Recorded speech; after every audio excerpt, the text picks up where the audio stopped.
Okay mga kababayan, Chris Ulo po at welcome back po ulit dito sa ating YouTube channel.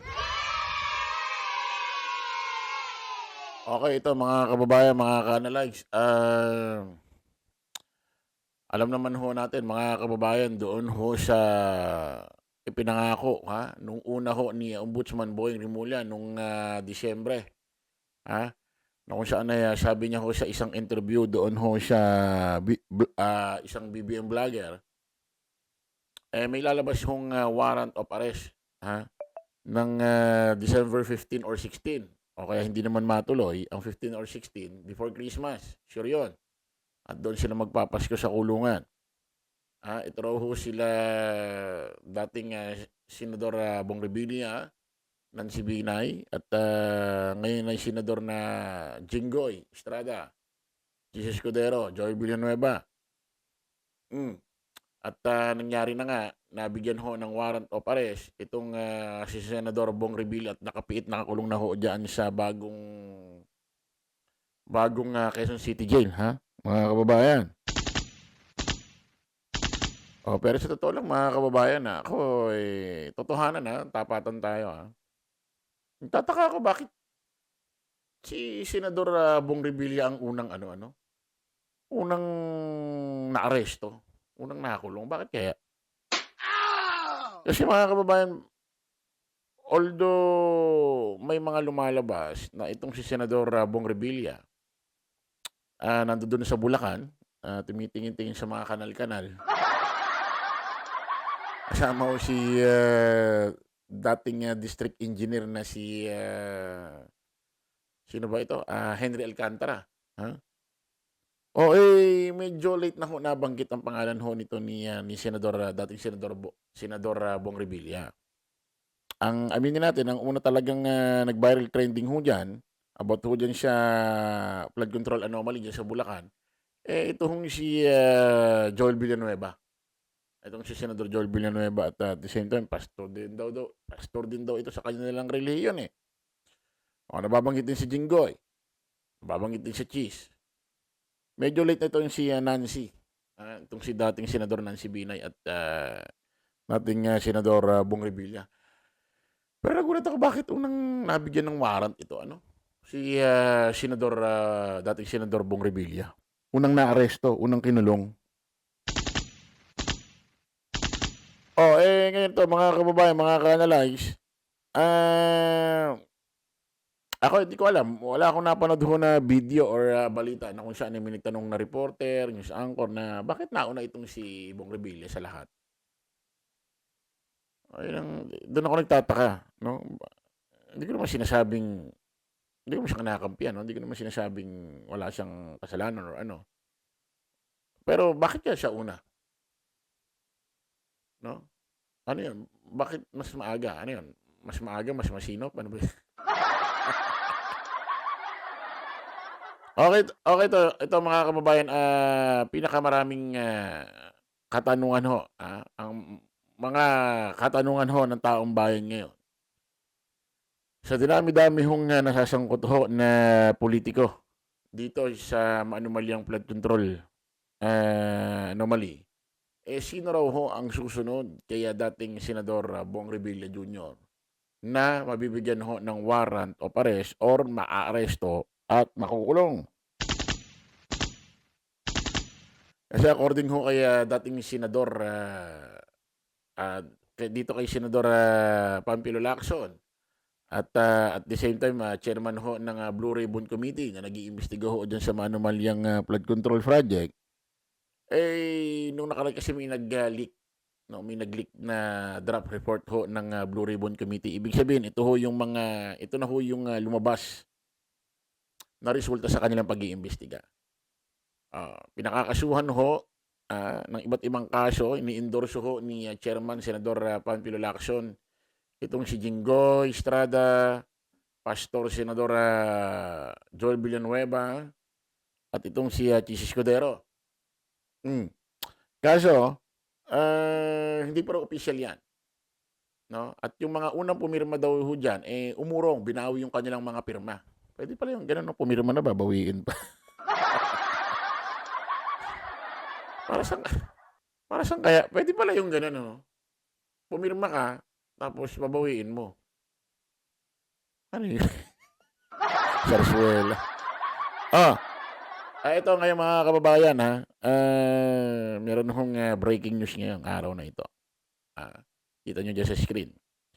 Nanindigan si Senate President pro tempore Panfilo Lacson na may dokumento hingil na pagtanggap ng kickback sa proyekto ni na Senadora Joy Villanueva, Jingo Estrada. Kaya inirekomenda niya bilang chairman ng Senate Blue Ribbon Committee na kasuhan sa ombudsman ang dalawang senador. Hindi nabanggit dito si hindi nabanggit dito si pangalan nito. Sorry. Hindi nabanggit dito si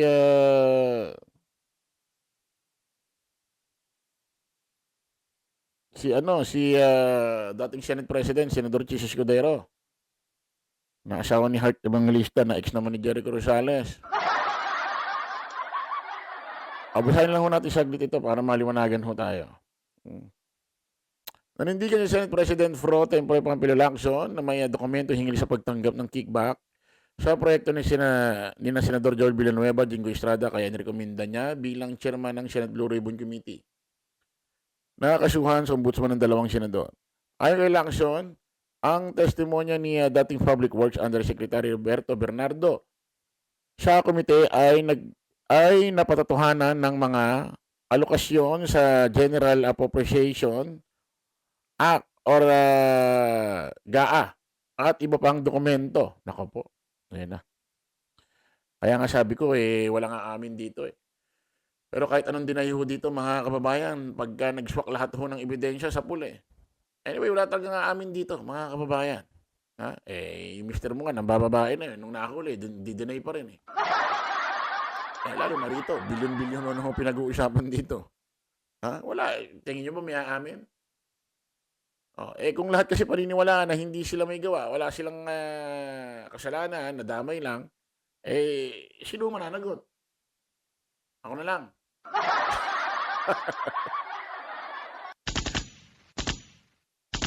Kaya, at patuloy natin. Kaya Senator Villanueva, yun yung humingi siya ng 1.5 billion para sa multipurpose. Hindi naman nila kaya yung 1.5 billion, so hindi nila sinabi kay Senator Villanueva. Inuulit ko lang yung narasyon. Naghanap sila ng flood control project pero siyempre mas lumaki yung porsyento. 25%. So noong sinabi yung 625 million, kapag kinumpute mo yung 25%, sakto doon sa parang dineliver. Ganun din kay Senator Estrada, 355 million. Ito yung sinasabi sa hearing doon sa Blue Ribbon. 355 million. Pagkatapos may porsyento na yung namang nakalista. Paliwanag ni Lacson sa isang radio interview nitong linggo. Nung una, dinefend ko si Senator Villanueva dahil hindi namin makita ang regular budget. Hindi tulad kay Senator Estrada, nakita namin yung 355 million worth of project. Different project, 6 o 7 project na tumutugma sa 355 million na yung porsyento na sinabi ni Bernardo, tumugma naman doon sa sinabing binigay.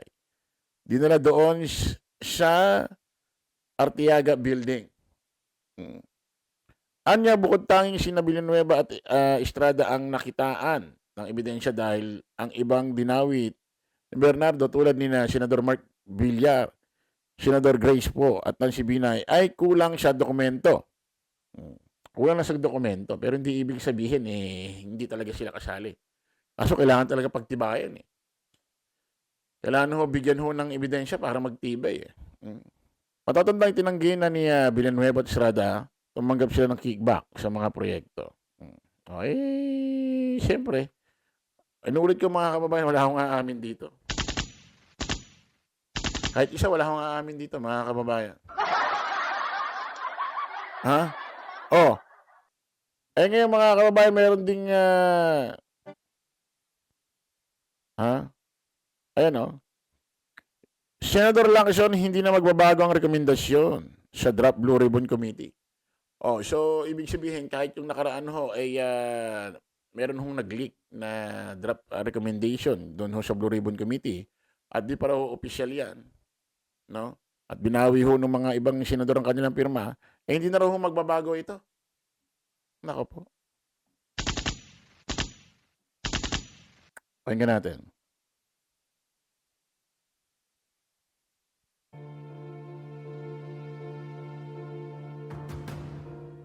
Ngayong araw, pag-uusapan sa Senado ang draft report ng Senate Blue Ribbon Committee tungkol sa umano'y katiwalian sa flood control projects.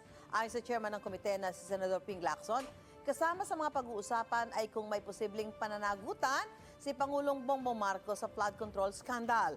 Ang rekomendasyon namang kasuhan sina Senador Jingo Estrada at Joel Villanueva hindi na raw mababago. May unang balita si Mav Gonzalez. Magpupulong muli ang majority senators para linawin ang mga agam-agam sa draft report ng Senate Blue Ribbon Committee ukol sa flood control anomalies. I hope so. Sana ma-resolve na namin yung lahat ng kanilang mga concerns, ma-address, pagkatapos ma-conclude na namin kung makakagather ba ng 11 o hindi. Para na sa ganon, we can move on. Matatawag ulit ako ng pagdinig at tapusin na namin i-close na namin yung inquiry tungkol sa flood control projects at gagawa na ako ng final committee report. Remember, merong hindi maisasama dun kasi hindi nasaklaw yung pang-7 hearing Mababago pa po yung version na lumabas. Ano ho? Kasi may nag-leak na po eh. Pero hindi doon sa sustansya. Aha. No? Yung ang napag-usapan namin, at least nung Miyerkules, yung paggamit ng appropriate language doon sa mga ibang paragraphs na napansin nila na pwede pa i-improve. Sa nag-leak na draft report, inirekomenda ng komite ang pagsasampa ng reklamo laban sa ilang senador, kongresista at iba pang opisyal ng gobyerno. Sabi ni Blue Ribbon Committee Chairman Senador Ping Lacson, hindi na mababago ang rekomendasyong kasuhan sina Senador Joel Villanueva at Jinggoy Estrada na tumanggap umano ng kickbacks mula sa flood control projects.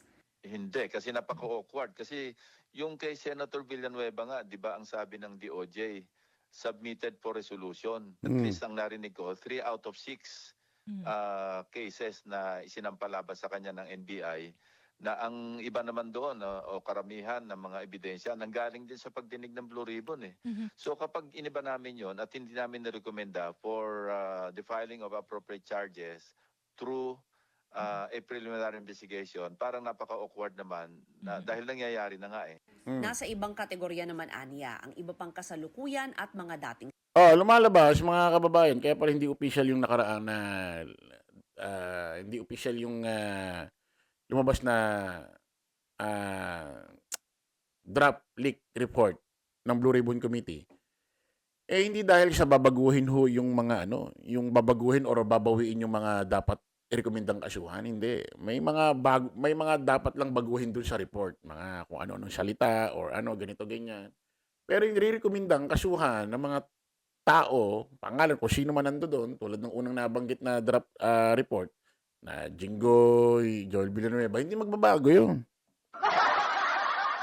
Sila pa rin. Sila pa rin. Kumbaga sa isang, kumbaga sa isang talumpati, yung sustansya ganun pa rin. May mga ginawa lang pagbabago para lalong mapaganda yung pahayag. Yeah? Oh. Nako po, mga kababayan. Inuulit ko, ito mga kababayan si dating Senador Bong Revilla, tinanggihan ho ng Sandigan Bayan na ilipat ho siya sa PNP custody doon sa Krami. Tulad ng nangyari pagkakulong sa kanya dati ng panahon ni Pinoy na solo niya yung kwarto na parang, hindi parang talagang mayroong special treatment. Ngayon lang ho tayo nakarinig na kung saan, pati sila Gloria, may mga special treatment, halos lahat Ngayon lang ho tayo nakarinig ng talagang kilala, sikat, tanyag na politiko na talagang isinama ho sa iba't ibang bilanggo. Yun ho yung dinadahilan ho ni kampo ni dating Senador Bong Revilla kaya dapat ilipat daw siya sa PNP custody sa Camp Crame. May mga ganggang daw dun sa mga kasama niya. So talagang literal talagang itong si Bong Revilla, kasama yung mga bilanggo. Parang si Kibuloy, may kasama siya. 20 ba o 12? Oh. So ibig sabihin, kung sino man ang sumunod dyan kay Bong Revilla, Jinggoy or Joy Villanueva, ganun din. Isasama rin sila sa ibang selda.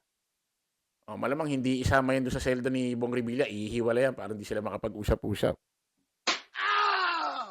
Pero ang sure doon, may mga kasamang bilanggo. Yung parang sa pelikula, halimbawa may pumasok. Ano kaso niyan?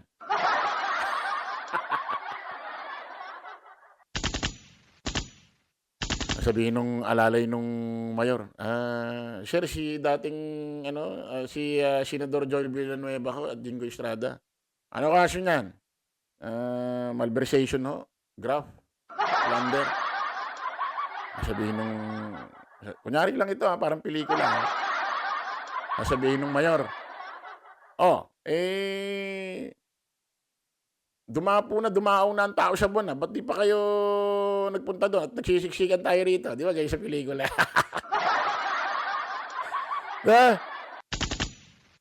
Di ba ganon? Lumapag na yung tao sa buwan.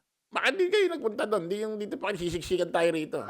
Ganon yung mga baharang sa pelikula, mga kababayan. Ito dyan. Ito gulat dyan.